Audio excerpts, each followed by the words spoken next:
ముందు రాముల నాయక్ అన్నగారి గురించి ఒక మాట చెప్పాల్సిన అవసరం ఉంది. ఎందుకంటే అన్నగారు చాలా ప్రార్థన పరుడు. ఎందుకంటే మనకి చాలా సంఘంలో కూడా చాలా పరిచయం చేశారు. ప్రార్థన పరుడు ప్రభు తీసుకున్నారు. అయితే సంతోషకరమైన విషయం ఏంటంటే ఆయన యొక్క వ్యక్తిగత ప్రార్థనలో మనందరి పేర్లు ఉండటం నేను గమనించాను. అన్నగారు కూడా ఎప్పుడైనా చెప్తారు మీకోసం ప్రార్థన చేస్తామని. ఆయన ప్రభు తీసుకున్న తర్వాత అన్నగారు కూడా చాలా లిస్ట్ పెట్టారు. అందులో మా పేరు కూడా ఉంది. చాలా సంతోషించారు. ఎందుకంటే చాలా ప్రార్థనా పరుడు ఆయన. అక్కగారు కూడా వదిలేరు గారు కూడా అలాగే అన్నగారు నాయక్ అన్నగారు కూడా నా వ్యక్తిగత తెలుసు. ఇంత మునుపు 19 ముందు ఇక్కడ 5 సంవత్సరాలు తీసుకున్నారు.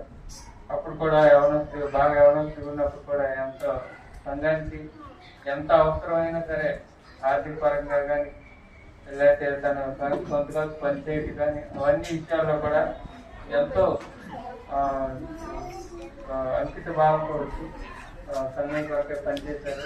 అమ్మకోడుకో ఏమాత్రం వెనకాడలేదు. ఎప్పుడు ఏ అవసరం వచ్చినా అప్పుడున్న తాపం కూడా ఆ రీతిగా మన అవసరం మన సంఘానికి మందిరానికి అవసరం ఉన్నట్టు ముందు ఉండేవారు. అవన్నీ నేను కళ్ళారు చూశాను.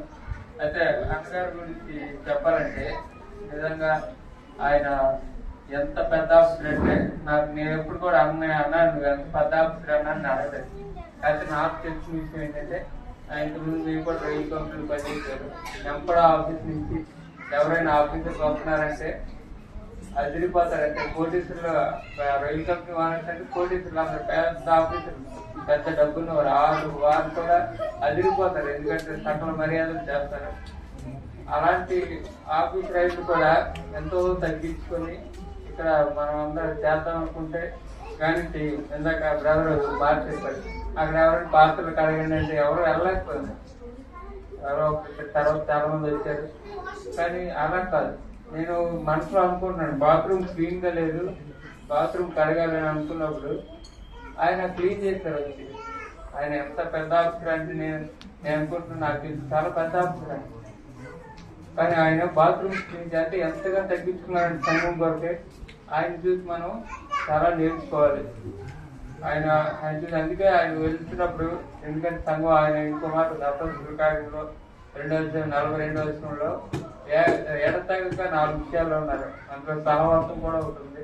అన్ని చెప్పుకోం కానీ ఆ సహవాసంలో ఏ రీతిగా మనందరితో కలిసి సహవాసం ఉన్నారు. ఆ సహవాసంలో అంతేకాకుండా అది 46 అపస్కారులు 46 కూడా వారు ఏక మనసులై సంఘంతో పాటు నిరంతరం దేవాలయంలో కూడుకుంటూ వచ్చారు. రీతిగా నేను సాక్ష్యం చెప్పగలను అన్న ఏ నియామక కోరికలు కూడా మిస్ అయ్యేవాడు కాదు.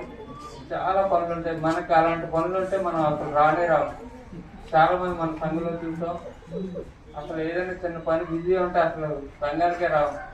అలాంటి పరిస్థితులు కూడా వచ్చారు. నేను అది స్వయంగా చూడగలిగిన అంత మాత్రం కాదు. చివరిగా చెప్పాల్సింది ఏంటంటే మనకి ఏదైనా అవసరం వస్తే ప్రభువుని ప్రార్థిస్తాం. అవసరం వస్తే అదే దగ్గరగా ఇంకా అవసరం వస్తే ఏం చేస్తాం మనకి బాగా సన్నిహితుడికి ఫోన్ చేసి అడుగుతాం. అలాగే నాకు తెలిసి నేను అలాగే మన సంఘంలో చాలా మంది ఏ కష్టం వచ్చినా మొట్టమొదటిగా ఫోన్ చేసే ఎవరికంటే నాయకుడికి. అది చాలా మందికి తెలుసు. నేను కూడా అలాగే చేశాను. ఆయన ఎప్పుడు హెల్ప్ చేయడం మాటలు ఆయన ఎప్పుడు ఎవరికైనా హెల్ప్ చేస్తాడు లేదు అని ఎప్పుడు చెప్పడు. అయితే ఇలాంటి మంచి సహోదరుడు మంచి సాక్ష్యం. ఈ సాక్ష్యం ఏంటంటే చూడండి మన బైబిల్లో కూడా ఉంటుంది. మన యొక్క వెండి మన బంగారం మన ఆస్తుపాస్తులు అవన్నీ ఒకరోజు లైన్ అయిపోతే తుప్పట్టిపోతాయి. కానీ ఈ యొక్క కార్యంలో దేవుని కొరకై సాక్ష్యం ఉండటం మాత్రం ఎప్పుడు కూడా అవి నిలిచి ఉంటాయి. నిరంతరం నిలిచి ఉంటాయి. అన్న ఇక్కడ లేకుండా వేరే సంఘంలో ఉండొచ్చు. అక్కడ ఉన్నప్పటికీ కూడా మనం ఏ రోజు మర్చిపోం. మా ఉద్దేశం ఏంటంటే అన్న మళ్ళీ తిరిగి రావాలని ఆశిస్తున్నాం. సమయం లేదు కాబట్టి అన్న మా కొరకు ఎప్పుడు నిరంతరం వారి సొంత వ్యక్తిగత ప్రార్థనలో కూడా జ్ఞాపకం చేసుకోవాలని మా సంఘం మాకు పేర్కొంటున్నాం. Thank you.